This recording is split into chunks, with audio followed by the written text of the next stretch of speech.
მოგესალმებით მეგობრებო, ვიწყებ მეორე ნაწილს დარიგებების გარჩევის. ამჟამადაც ვარჩევ ფოვერის დარიგებებს. ეს არის ქართველი პოკერისტი და ამჟამად უკვე იუთუბერი, რომელსაც აქვს სტრიმები და სხვა საინტერესო ვიდეოები. მაგალითად, როგორც არის კრიპტოვალუტაში დეპოზიტის გაკეთება ან თანხის განაღლება პოკერ რუმებიდან. ამაზე ბევრი მეკითხება, გირჩევთ რომ გადახვიდეთ ამ არხზე, ნახოთ სტრიმი, ნახოთ ვიდეოები, დარწმუნებული ვარ დაგაინტერესებთ. ჩვენ კიდე გადავიდეთ ახლა დარიგებების გარჩევაზე. ესე იგი, ფლოვზილა შეიძლება დაგჭირდეს, მაგრამ ამჯერად დაგჭირდება ეს დარიგებები, რომლებიც წინასწარ მოვამზადე. ეს დარიგებები იქნება ძირითადად ჰოლდემი, თუმცა ერთი ომაჰადანაც არის, რომელსაც გარჩევით არ გავარჩევ, უბრალოდ გაჩვენებთ. დაახლოებით 15 დარიგება, თუ ძალიან გაიწელა, დავუშვათ ერთი 40-45 წუთზე მეტი გაიწელა ვიდეო. გავჩერდები და მეორე ნაწილს გავაკეთე და თუ ჩავეტიეთ, კიდე 15-ვე დარიგება გავიაროთ. ვეცდები რომ გავამახვილო ყურადღება ამ საინტერესო მომენტებზე, განსაკუთრებით ისეთ მომენტებზე, სადაც უკეთესად თამაში შეიძლებოდა, ან შეცდომებზე, ან ესეთ არაოპტიმალურ გადაწყვეტილებებზე, არა მხოლოდ ჩვენი მოთამაშის, არამედ ზოგადად მოთამაშეების მხრიდან დაშვებულ შეცდომებზე, შეიძლება ესე ითქვას. მოდი, ეხლა გადავიდეთ უშუალოდ დარიგების გარჩევაზე და აბა რა ხდება. ბატონზე გვაქვს დამაათიანი, ლიმპი, NL200-ია. იზოლირება, ცოტა უფრო დიდი საიზინგით შესაძლებელი იყო. ან ეს არის 3.5 ბლაინდის, ზოგადად სტანდარტი ალბათ იქნებოდა 4 ან 4.5 შეიძლება. მაგრამ არა უშო 3.5-ის მისაღებია, ლიმ ტრიბეთი მივიღეთ. ძალიან ესეთი არასტანდარტული ქმედებაა ზოგადად. უკიდან ქოლი მივიღეთ small blind-დან და მივიღეთ ლიმ ტრიბეთი. რაც ზოგადად პირდაპირ მაფიქრებს, რომ ოპონენტი შეიძლება იყოს ძლიერი ამ სიტუაციაში. ამ დამაათიანით ჩვეულებრივად ფოლდი განიხილება, თუმცა მეორე ხრივ ძალიან კარგი შანსები გვაქვს შესაძლებლად. ანუ არის ბევრი მკვდარი ფული და 14 ლარი გვაქვს დასამატებელი თითქმის 40 ლარში. შესაბამისად შეიძლება დაფიქრებათ, ანუ უკიდან აი small blind-და ქოლით შემოსული ოპონენტი შეიძლება შემოვიდეს ისევ. ნახოთ რა იქნება. შედის მოთამაშე, თუმცა დაყრა აქ შეცდომა არ იქნებოდა ნამდვილად. მივიღეთ ძალიან არასტანდარტული ზომის სიბეთი.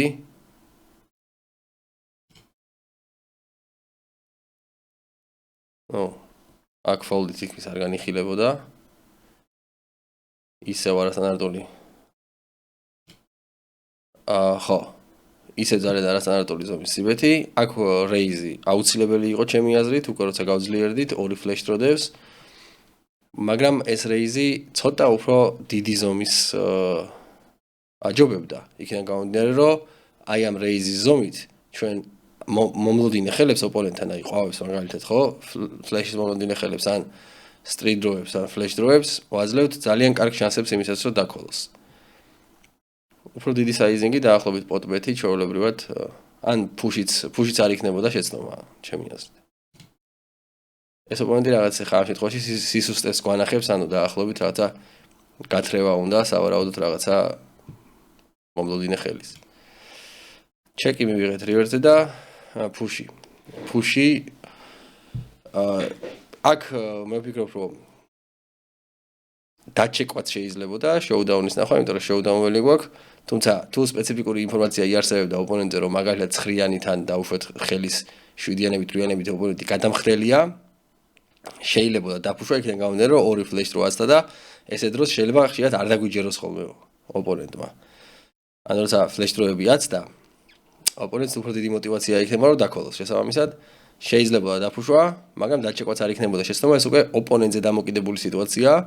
აქვე გავიმეორებ, რომ ჩვენ ამ დარიგებებს ვარჩევთ ვაკუუმში, იქ სპეციფიკური ინფო არსებობს, ერთმანეთზე ოპონენტს რაღაცა ინფორმაციები აქვს და რაღაც გადაწყვეტილებებს შეიძლება იღებენ, დაუშვათ რაღაცა კონკრეტული ინფორმაციას დაყრდნობით, რომელიც ახლა მომენტისთვის ჩვენ არ გვაქვს და ჩვენ ვაკუუმში ვაანალიზებთ.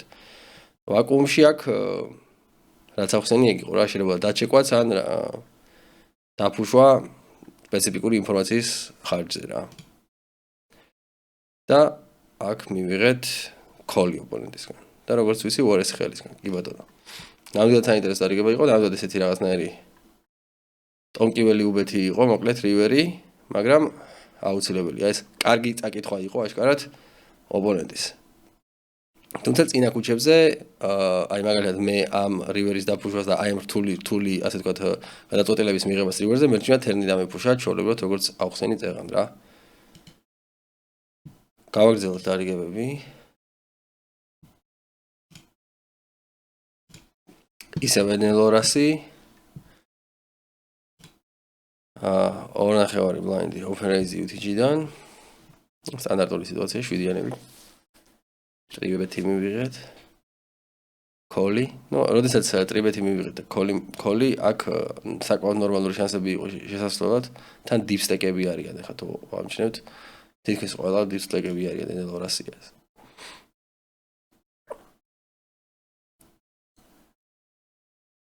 აქ შეიძლება ითქვას სტანდარტული კოლია, იმიტომ რომ პოზიციაში ანუ გაგრძელებული აგრესიის ამ C-bet-ის range opponent ძალიან ფართო ექნება, შესაბამისად 7-იანები ჩვეულებრივად ანუ 1/13-ზე დაყრა არ იქნებოდა გამართლებული, შესაბამისად კოლი იყო და თერნი მოვიდა ჩვენი, რასაც ვინატრებდით ალბათ ამ სიტუაციაში და raise აბსოლუტურად გამართლებულია. ყველაფერი გასაგებია.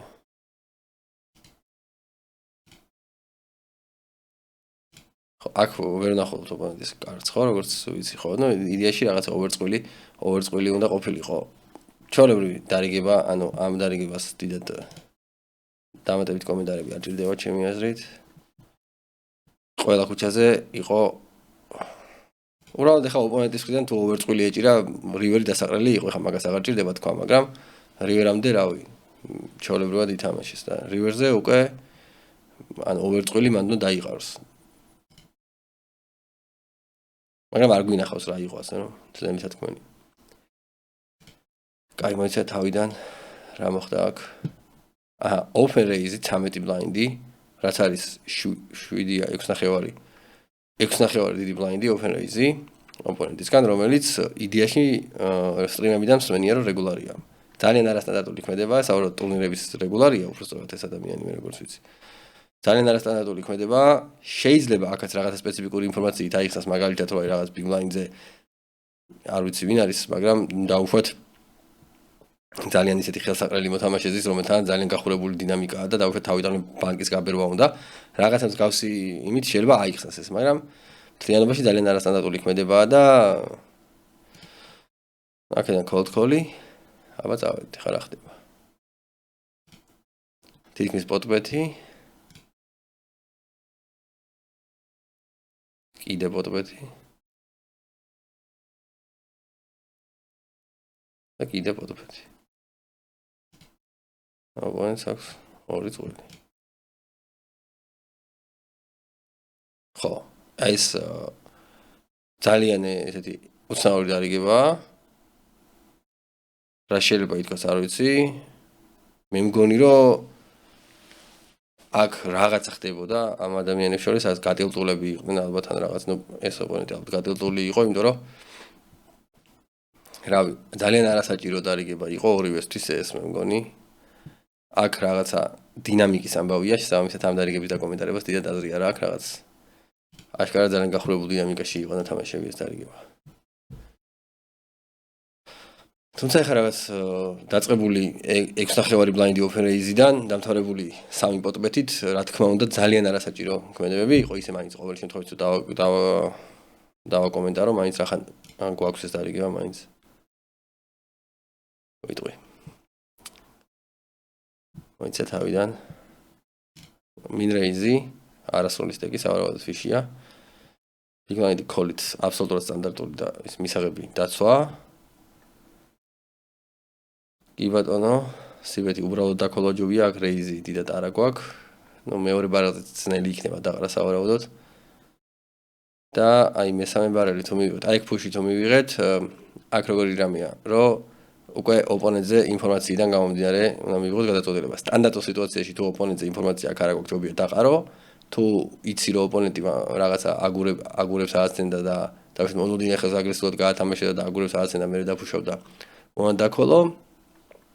ისე ზოგადად უნდა ითქვას, რომ საკმაოდ ძლიერი ხელი გვაქვს დავუშვათ ტუზკაროლის გარდა და ტუზდამის გარდა ნებისმიერ ტუზთან ვიყოფთ და ბლეფებს უგებთ. მაგრამ ის არის გასაგები, რომ ამ შემთხვევაში ჩვენ მარტო ბლეფებს უგებთ. თუ ბლეფებს არ ველოდებით ოპონენტს, დიდი რაოდენობით ბლეფებს თუ არ ველოდებით ოპონენტისგან, ეს ხელი დასაყრელია რა. value ხელებს არაფერს არ უგებთ. აი overplay ხელებთან ვიყოფთ, ანუ შეიძლება რაღაც აი მაგალითად ტუზათიანი ეჭიროს ან ტუზხრიანი და overplay გააკეთოს, ანუ გადაჭარბებულად შეაფასოს თავისი ხელი და დაფუშოს. ეგეთ ხელებთან ვიყოფთ და ბლეფებთან ვიგებთ და დანარჩენ value range-თან ყველა ვარიანტში ვაგებთ, ასე რომ აი ეს სიტუაცია, თუ ძალიან დიდი რაოდენობით ბლეფებს ველოდებით ოპონენტისგან, მაშინ დაკვალოთ თუ არა დაყალო. აქ ეჭვი მაქვს, რომ ელოდებოდა მოთამაშე ბლეფებს და დაკვალა. ოი, ბოდიში რაღაცა ეგ საინტერესო მე ეხა არ ვარ მიჩვეული აქ ხედავთ ხოლმე ბოლოს. კარგს, გასაგები, აქ ეხა აშკარად ჩვენი გმირი ფლობდა რაღაც ინფორმაციას ოპონენტზე, სავარაუდოდ ეხა აი ამ ხელს რო ესე გაათამაშებს, გასაგებია რომ მანამდეც რაღაცა უცნაურობას გააკეთებდა ეს ამ მაგიდასთან. გავაგრძელოთ თამაში რა ყურება. სტანდარტული open raise-ი, უზვალეთი.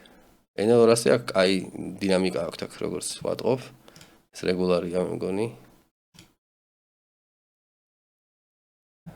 ერთი წუთი საიზინგებს შევხედოთ. ესე იგი, უზვალეთით.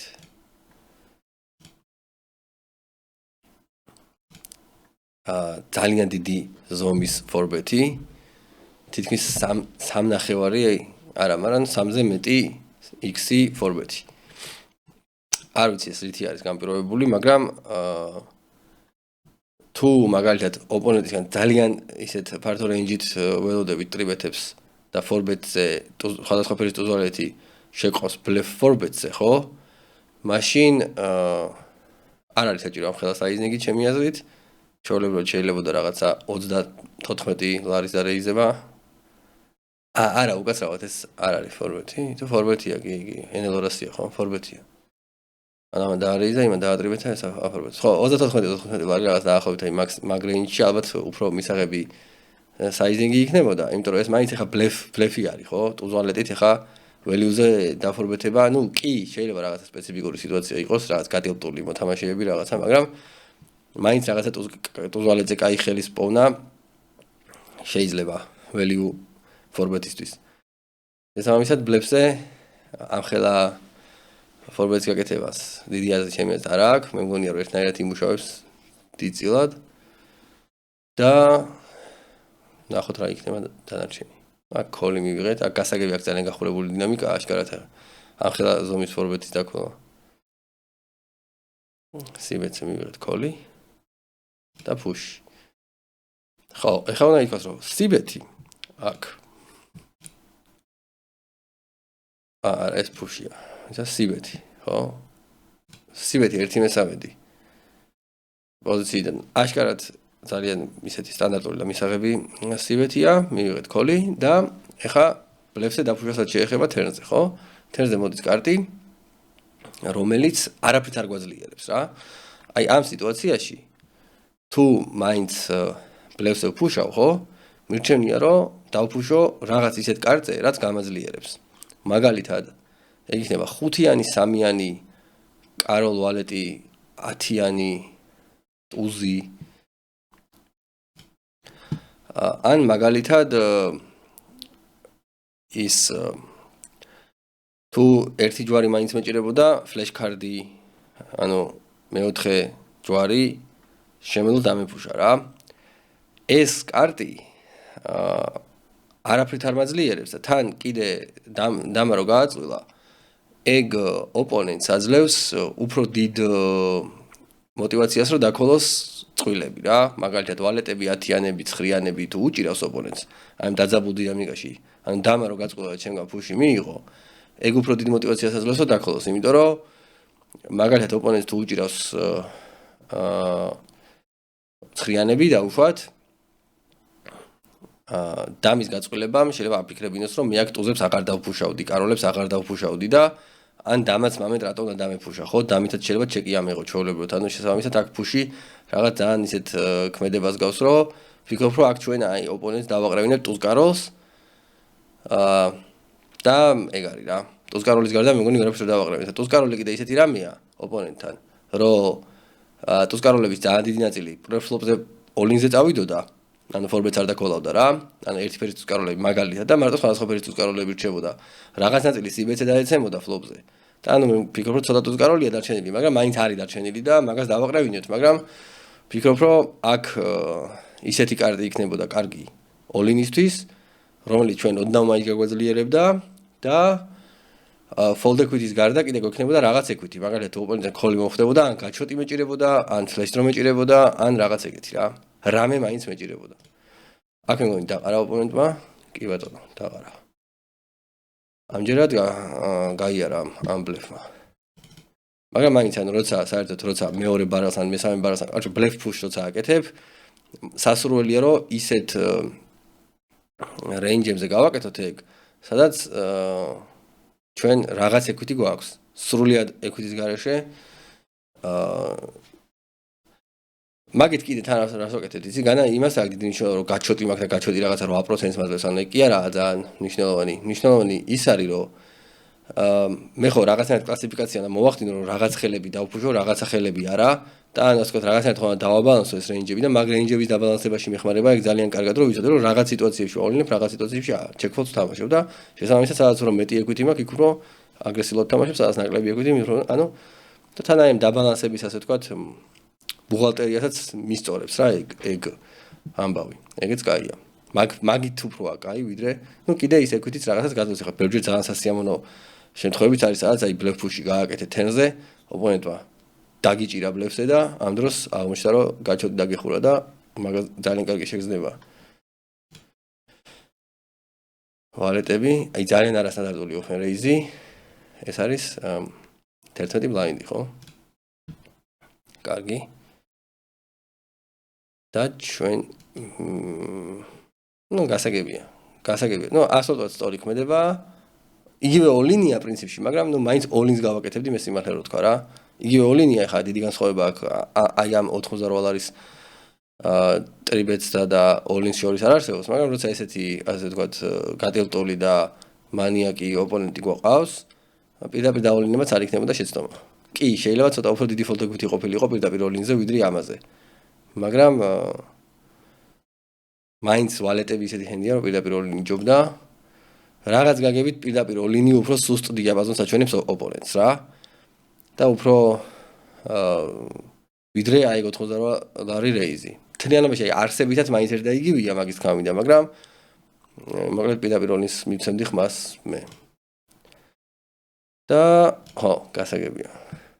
ოპონენტს აქვს სხვადასხვა ფერის 10-იანურიანი, კი არა ერთი ფერის 10-იანურიანი. გაიდები ვარ სხვადასხვა ფერის. გასაგებია, საინტერესო დარიგება იყო. შემდეგი იზოლირება. ორი ლიმპი და იზოლირება და ლიმპ ტრიბეთი ისე. და push-ი რიანებით. ხო, აქ ეხა დასაკომენტარებელია და არაფერი არ არის. ანუ ეს ძალიან არასტანდარტული ქმედებაა.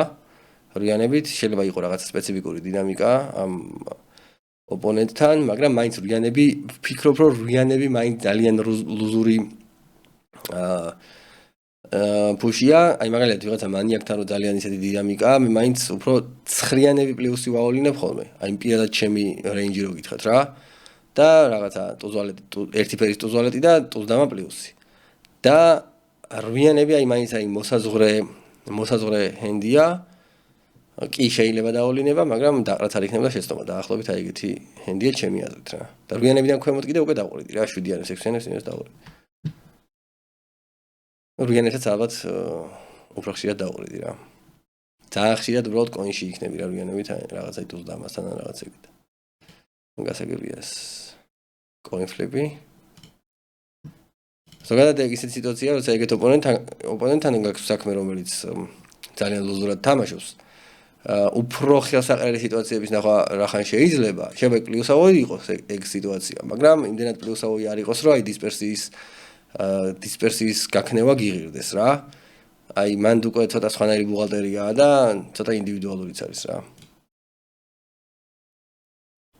ეს დარიგება, ამ დარიგებას ისე არ დავაკომენტარებ, უბრალოდ ძალიან არა, უბრალოდ დავაკომენტარებ, რა თქმა უნდა, ოღონდ არა თვითონ მაგიდაზე აი მიმდინარე სტრატეგიის თვალსაზრისით, არამედ ზოგადად აი მაგიდის მიღებული ფაქტორების თვალსაზრისით, აი ბანკროტ მენეჯმენტის თვალსაზრისით დავაკომენტარებ, ძალიან საინტერესო დარიგებაა მაგ ხრივ ჩემი აზრით. ესე იგი, ეს არის NL 200, ამას მიაქციეთ ყურადღება და ნუ რამდენად დიპსტეკები არიან მოთამაშეები, ამასაც მიაქციეთ ყურადღება, რომ ანუ 2400 ლარი ამ შემთხვევაში ეს არის 12 ბაიინი.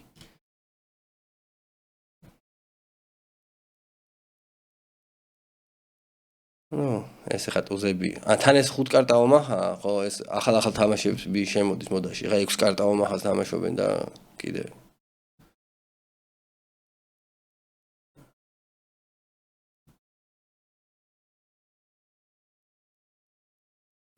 ნუ საბოლოო ჯამში ეს დაიქოლა. ეს არის 2 ტუზი და რაღაცა ერთი ტუზი არის ფერში.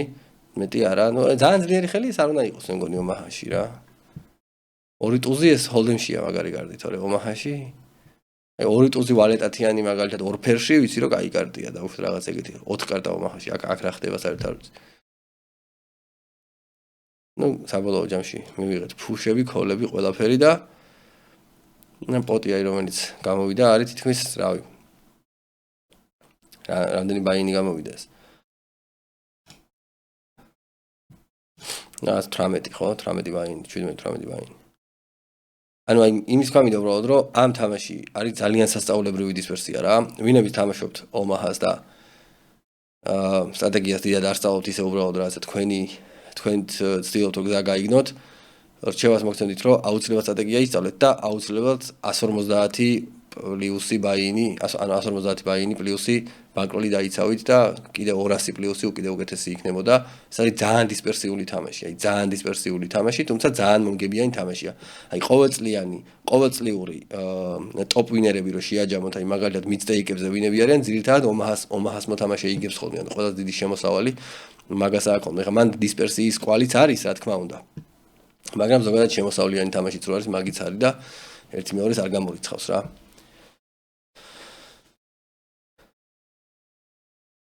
ძალიან არასტანდარტული ტრიბეთი, 5x-ი.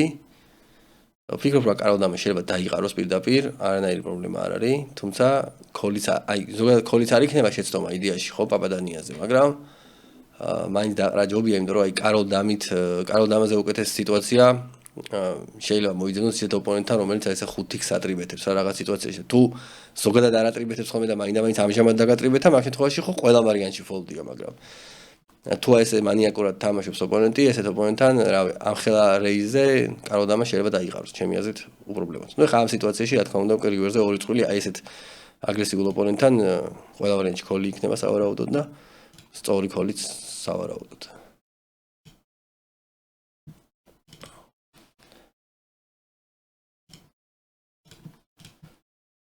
ქართველი ფეხბურთელების ისინი გვაქვს ავატარკები, ბევრს აქვს. ევროპის ჩემპიონატის პერიოდი იქნებოდა სავარაუდოდ. ეს იგივე დარიგება, უაცრავად. ეს იგივე დარიგება. ხო, კაი, შემდეგ. ვალეტები.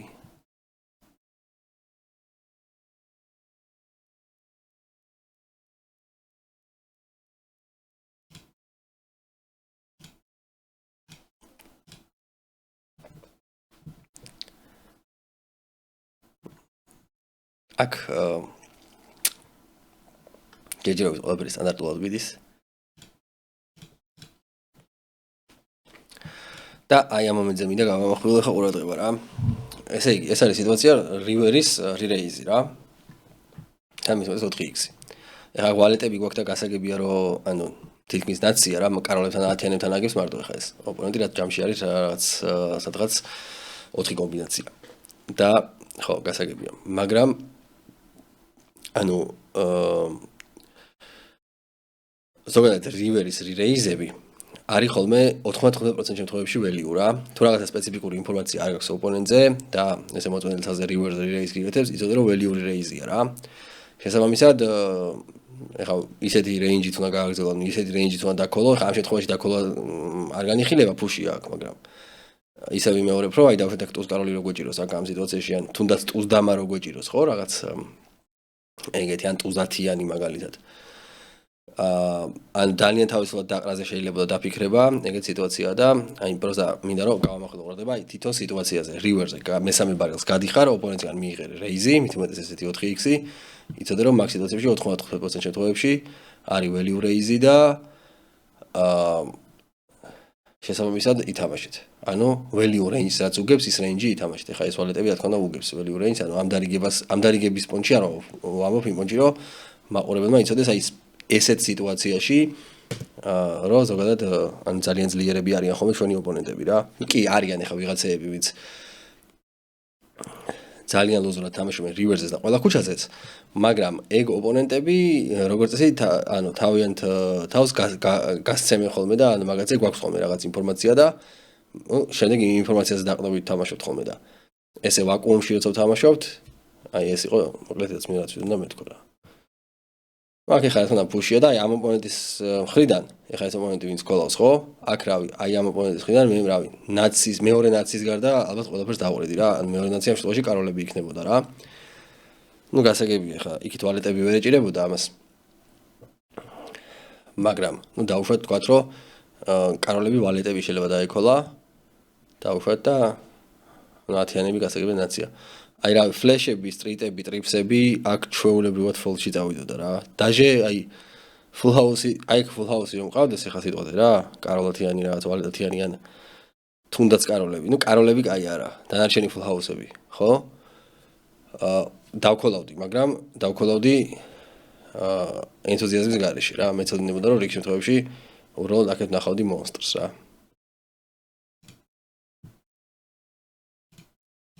ეხლა ვერ ვნახავ თუ ეჯველი მას რაღაცა. ნუ ვერ ვნახეთ რა. ნუ რა შეიძლება ქონა ტუს დამა, შეიძლება ქონა ფლეში.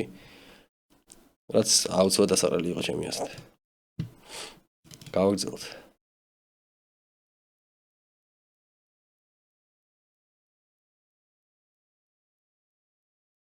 ეს small blind-დან ძალიან ლოზური იზოლირებაა. სხვადასხვა წინადაც ამ მოთამაშის იმას ვარჩევდით და საკმაოდ გადის ხოლმე რეინჯებიდან, ანუ იქ სხვადასხვა ფერსექციაში 7-იანი თვალს იზოლირება გააკეთა ოპონენტების. კი, მესმის რომ შეიძლება ისეთი ოპონენტია, რომელთანაც ცდილობ რომ ხელსაყრელი, ანუ ხელსაყრელი არ ხშირად ვეთამაშოთ, მაგრამ მაინც ანუ ხელის სიძლიერეს განსაკუთრებით დიდი მნიშვნელობა ენიჭება ფიშებთან თამაშის დროს რა. შესაბამისად, უკეთესი ხელების მოძებნა შეიძლება. ხა ამ ხელით უბრალოდ შეგულო კონფლიქტი გაგუკეთებინა და ფლოპი გვენახა თავისუფლად და მე მიგიღო გადაწყვეტილებები რა. ამდენი ლიმპერები არიან ეს big line-ზე სავარაუდოდ რეკრეაციული მოთამაშეების სხვა ვიდეო ამავე ვიდეოებიდან მეცნობა.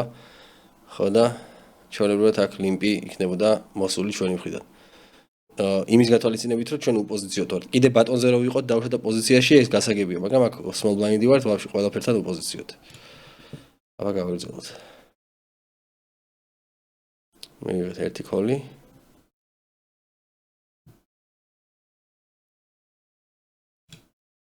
ერთი ქოლი მივიღეთ, ლიმ ქოლი. და უპოზიციოდ გავაკეთეთ სიბეთი 1-13. ხო, ისევ აქ მე სიბეთს არ გავაკეთებდი, არანაირი equity ჩვენ არ აგვაქვს, პირდაპირ check fold-ი იქნებოდა გამართლებული, ანუ ლიმ ქოლის range-ი აქვს ოპონენტს. თან პატარა სტეკი აქვს, აქ check fold-ი იყო, ფლოპი ჩემი აზრით აუცილებლად.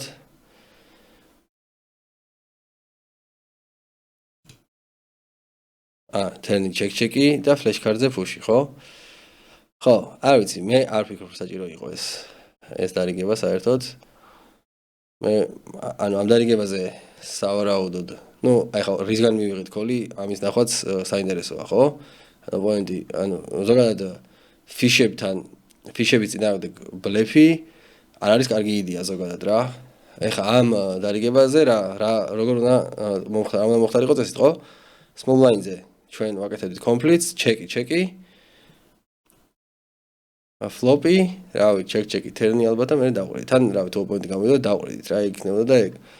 ანუ ფიშისთვის ფულის მოგების ყველაზე ხელსაყრელი შემთხვევა არის, როცა მოგვივიდა კარტი და გავაკეთეთ ეს რაც გავაკეთეთ, ხო? აი ხა მაგალითად ეს რო გაგაკეთები და დავუშვათ რაღაცა.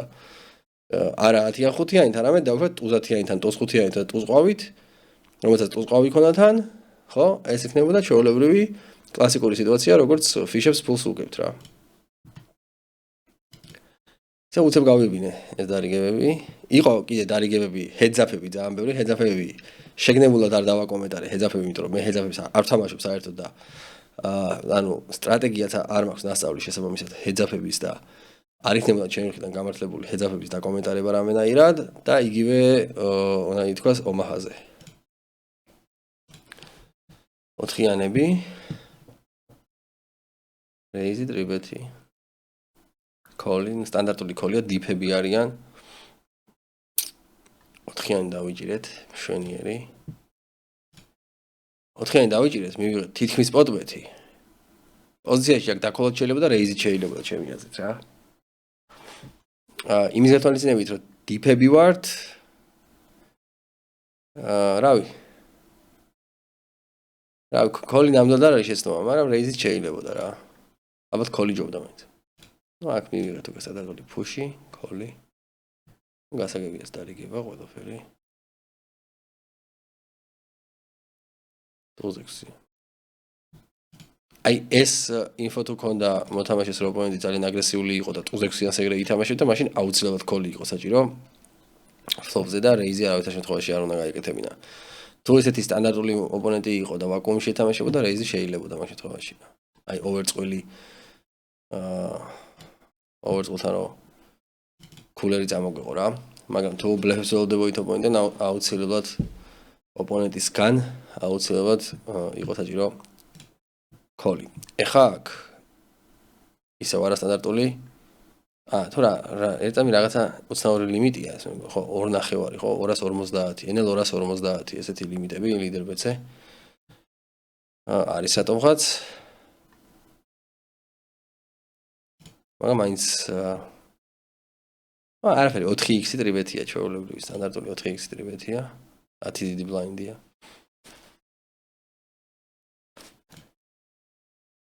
ათიანებით აქედან კოლი 10-იანებით ფორბეთი ეს ოპონენტი წეღანაც შეხვდა ამასთან უკვე იყო რაღაცა დინამიკა სავარაუდოდ მეცნობა ეს სიტუაცია რაღაც ну ეხა ეს სიბეთი აქ არსებითად იგივე ფუშია ну პირდაპირ ფუშით შეიძლებოდა რა 91-ის გასვლა და რა all-in-ის რა როცა SP არის 1 ნაკლებია 1.5 ნაკლები როცა SP არის ჩვეულებრივად შეგვიძლია რომ პირდაპირ all-in-ით ვითამაშოთ აქ 1 ნაკლებია მაგრამ 1.5 ნაკლები როცა მაშინ შეგვიძლია რა ოდნავ overbet-ი რო ვითამაშოთ ეგეც არ არის პრობლემა თან ეხა 10-იანები ისეთი ხელი არ არის რომ გვინდოდეს რომ შემოვიტყუოთ ოპონენტი რაღაცა ჰენდით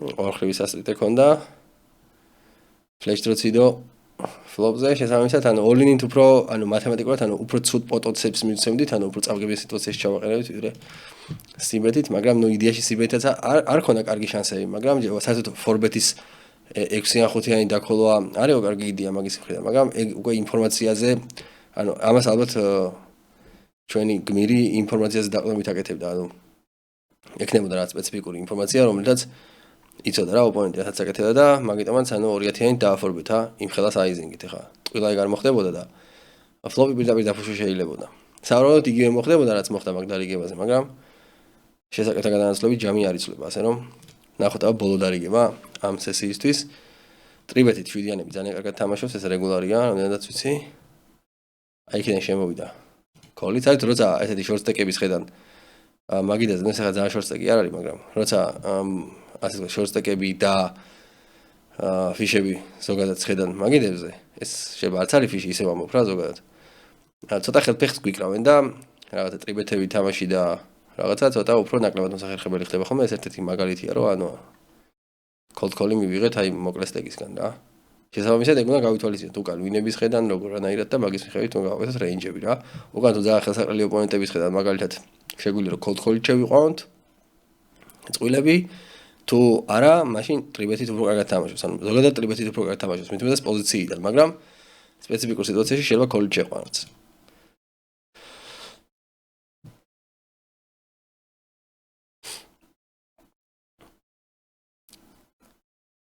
მოიცა ფლოპზე რა მოხდა? ბოდიში. ფლოპზე ოვერჩეკი მივეცით? ჩეკ ბიჰაინდი?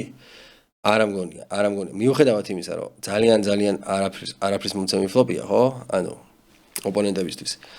ორი ოპონენტის წინააღმდეგ მე ვფიქრობ, ჩვეულებრივ სტანდარტული 2/3-ია, ისა 1/3 აქ უნდა გავსულიყავით რა. შევაწოდოთ შემცირებული საიზით გავსულიყავით კიდე, მაგრამ უნდა გავსულიყავით ყველა ვარიანტში, იმიტომ რომ მაინც ტრიბეთები დაქოლეს ოპონენტებმა, ამათ 1000 რაღაცა რვიანები, ცხრიანები შეიძლება ქონდეთ ხელში ან რაღაც ეგეთი. შესაბამისად ვფიქრობ, რომ აუცილებელი იყო აქ სიბეთი, ჩვეულებრივად რომ პოტი გაგვებერა და თერნი უკვე კომფორტული ფუში გვექნებოდა სავარაუდოდ, ან თუ ქოლებს მივიღებდით, ან თუ ფუში არა, ნუ ველიუბეთი რა. თან ესე დაბალ ბორდებზე შეიძლება ბლეფ ტრიბეთებიც მივიღოთ, ისა ბლეფ რეიზებიც მივიღოთ, ანუ ჩეკ რეიზები რა, ოპონენტებისგან ეგეც არ არის ხოლმე გამორიცხული და შესაბამისად აქ გასვლა ყველა ვარიანტში უკეთესი ვარიანტი იყო. ნუ თერნზე ახლა რა თქმა უნდა დინამიური კარტი მოვიდა, შესაბამისად უკვე გავიდით. დანარჩენი ახლა უკვე თავისით თამაშობს ეს ხელი. გასაგებია ახლა რომ ოპონენტს ორიონები ქონდა და ერთი აუტ დაიჭირა, მაგრამ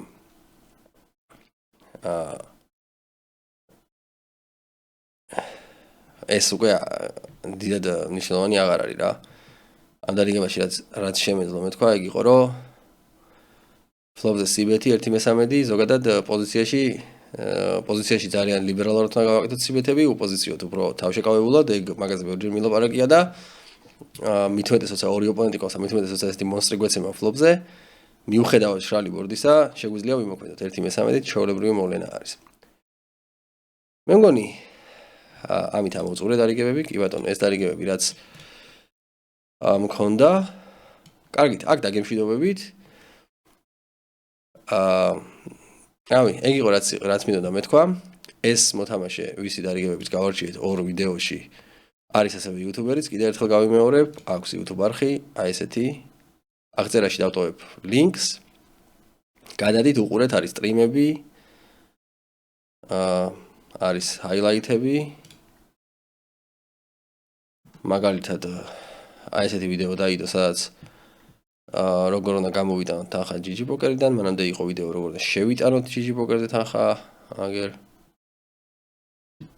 არის აი სტრიმებიდან ჰაილაითები და ზოგადად კიდევ გავიმეორებ, რომ პოკერის სტრიმები აკეთებენ ძალიან კარგ საქმეს პოკერის პოპულარიზაციისთვის.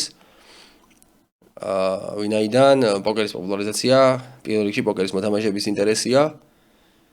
შესაბამისად, რავი, გადადით, ნახეთ, დარწმუნებულად მოგეწონებათ.